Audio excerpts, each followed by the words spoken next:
Welcome to Psychologist Talks. On today's episode, I want to go through a list of 5 signs that a supervisor in the mental health field might be in a pretty bad place, not a healthy place. If not, let's go to an extreme, is a rotten supervisor. Now, 5 is not an exhaustive list, but hopefully as you hear me describe each one, and especially if someone is exhibiting all of them, it is definitely not a good combo.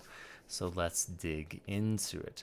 First and foremost is a lack of an organizing theory, some sort of ideology around supervision. Supervision is not something in the research, in the literature, pans this out over and over again. You can't just show up theoretically and be like, what is it that you need? I'll respond to this need and see you. Having some defining theory is really important. And if you are in the mental health field, this should be relatively intuitive, because if you're doing any form of intervention, whether it's traditional psychotherapy to consultation to you name it, everybody has some sort of organizing theory. So why would supervision be any different? So ideally, one, there should be some sort of framing going on before you enter into supervision. And within that should be some degree of conversation around expectations. And within that, some degree of coming together and saying, hey, this is my supervision approach. I'm wondering if it's going to meet your needs. How can we dance collaboratively together so that you can meet your needs? Never mind that we are correctly holding you, Supervisee, accountable to APA if we're talking about psychologists, but competency levels, the things that we have to do and we have to protect our clients, right? Like this should be part and parcel to the conversation.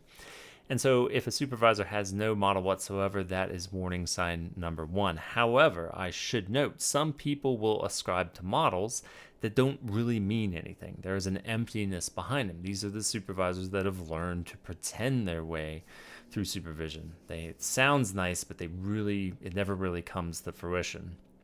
And so, unfortunately, one of the signs of a rotten supervisor is they say things that are nice, but they don't actually deliver longitudinally. There's just a lack of follow through. So they say this is how they approach things, but then they don't actually do the thing. But we'll be getting to other versions of that. If you want kind of a clue in of what I believe to be one of the kind of most commonly miswielded ones is developmental models of supervision. There's a wisdom to a developmental model, because it says, look, I'm not going to hold you to an unrealistic standard and impose my model upon you. I do want to meet you where you're at. But a supervisor who truly is practicing a developmental model is doing a lot of work to understand where you're at and communicating very directly, very clearly, and collaborating with you so that you are progressing along certain standards. The snakes in the grass, intentional or not, will say developmental model as a shortcut for saying, I don't have really a model, so I'm going to quote unquote meet you where you're at, aka I'm not going to put a lot of intentionality into this approach. Now, again, do not apply this to anybody and everybody who says that they follow a developmental model. Just in my experience in meeting various supervisors and people who are trying to inhabit supervision and hearing the stories of past supervisors, that typically is one where there's the nature of how it's described. It's easier to sit in this sort of ambiguous zone and sound like you have a model when you don't actually have a model.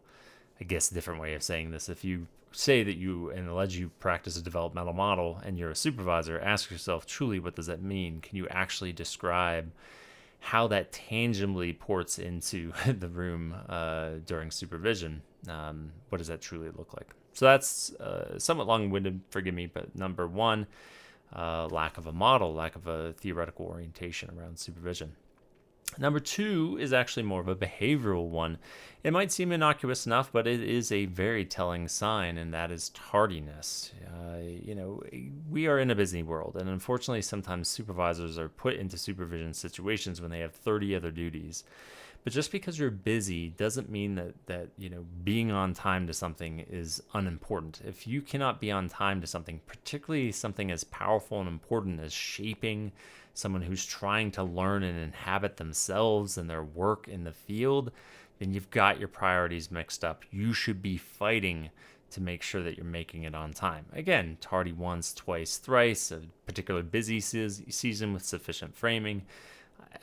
There's some definite allowances around that, but if that's even the case, there should be lots of conversations, if not adjusting of schedules to try to mitigate the impact. But at the end of the day, if it becomes a bad habit, then it's not a good sign. It shows a lack of commitment and investment. Never mind the basic psychology of being able to set, shift, and truly inhabit a space requires time. You cannot come rushing in 8-10 minutes after you're supposed to have started supervision and be truly present for a supervisee. And so it is not a good sign. And frankly, it's not a good sign in pretty much anything in the mental health field. If a supervisee is constantly late, if a client is constantly late, right? These are typically universally not good signs. So easy enough, right? Number 3, a lack of internalization of the goals of the supervisee or the needs of the supervisee.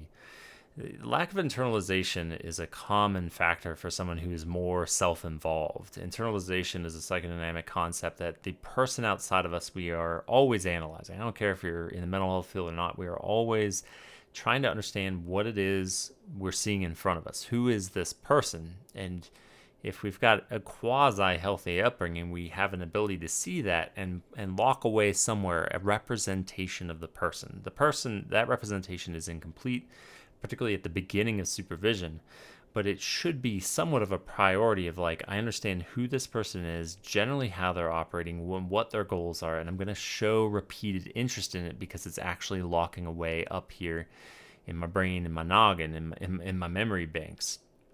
Now, again, we're not talking like religiously tending to this, but if a supervisor is constantly showing up being like, I don't know what the arc is, I don't know what their goals are, I don't know where they're at professionally, it reflects that they're showing up more as like a transaction than truly learning a supervisee and what makes them tick and what it is that they're working on. If you're curious about a clinical parallel, I say the same thing in my clinical work with therapy clients. If we're both showing up and we're like, what were we doing? What are we even working on? It's not a good reflection on, definitely not a good reflection on the therapist, and it is certainly not a positive indicator that a client is truly engaged and invested in the process. And so supervision is absolutely no different. The supervisor's like, what are we talking about? What do you need from me today? Oh yeah, I totally forgot about that. Definitely not a good sign. And really, if you barely feel like you have a relationship with the supervisor and they barely understand you as a human being, that's a sign of a best case scenario, absolutely burnt out supervisor, if not a straight up rotten supervisor that should not be a supervisor any longer. So that's number 3. Number 4, they tend to pathologize rather than be curious about problems that you have. Now, this could be a direct in your face sort of thing, but it could also be an indirect sort of thing. The indirect, kind of behind the scenes one is more insidious, more dangerous, harder to track. But sometimes supervisors will straight up to your face be like, that is a problem. They don't lead with like, why is that difficult for you? I'm curious, what is getting in the way of that? Rather, they're like, you're failing, you're dropping the ball. That's an oversight. You need to rectify this right away. And even if they're not trying to consciously, intentionally pathologize it, the language is that. This is a deficit. This is a problem. And there's a repeated feeling as though you're trying to do the right thing versus the wrong thing. We are not an incredibly hard science. And even in the ways that we try to aspire for more concreteness, inevitably there is flexibility because not every patient is going to be the same. And so there has to be some wiggle room. And so teaching to a militant black and white and pathologizing any sort of problems that deviate from this alleged black and white is a surefire sign that something is going wrong with the supervisor and not with the supervisee. To add kind of to this, one thing I'll often say is it's somewhat of a parallel is when supervisees come in and they are staunchly kind of zealots for a particular approach. I'm actually more suspicious of them than those that are like, I'm not sure. There's a couple that are kind of alluring to me because they're so early on in their professional careers. I'm far more suspicious of black and white than I am of the inevitable sort of gray of our existence and our professional identities and our professional approaches. And so, it's kind of the same thing. If a supervisor is communicating a sense of black and whiteness around everything, that in effect is pathologizing if you're not in the quote unquote right, whatever black or white is the right. You're not getting it right. You're getting it wrong. Definitely a problem. Now, what sometimes happens, though, is that you don't get to see this. And when you don't get to see this, this sometimes becomes more of a personal thing. And this is where internship committees or leadership groups really become important in calling out this behavior, because when someone has a strong emotional reaction as a supervisee, or they seem to be easily frustrated or whatever it might be, the supervisor or supervisors or the entire committee pathologizes that. They will name call. They will call them disordered in some sort of way, even if they quote unquote don't actually mean it. They're not actually diagnosing. Why is that at all relevant? That your first response, if not one of your first response is to pathologize, that you need to kind of let off that steam, because you can't be curious. You have to say, that's a problem. They're a problem child. We need to clamp down on them. That's probably borderline. It seems very borderline of them. That seems very narcissistic of them. Once again, at the deficit of actual open curiosity. Now, caveat, is there a line in the sand where any supervisor, if not committee, needs to be like firmer and say, we're reaching definitely a problem point? Yeah. There are conflict avoidance supervisors and teams where they just kick that bucket so far down the road, the supervisee is definitely getting away with something and or is not growing in really relevant and important ways. But if that is the gut reaction, the minute there's anything other than compliance and what you personally like as a supervisor, you pathologize it, and you especially do it behind the scenes and denounce and degrade and diminish that person. That is a definite sign that something's rotten and that the supervisor's, in the best case scenario, in a very unhealthy place.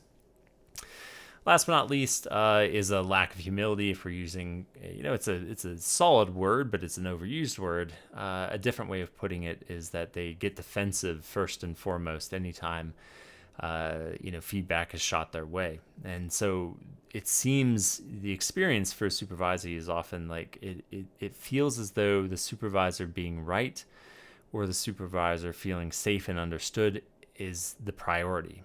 A different way again of putting that is that the supervisor's intent is more important than the perception and the experience of what they said or did. Again, not a good sign, because what it's suggesting is that the supervisor is not appreciating their positionality and what power that they have. That the first sign of potential problem within them is met with a defense. That is a giant red flag that they struggle, frankly, with humility, and that they do not understand power dynamics 101.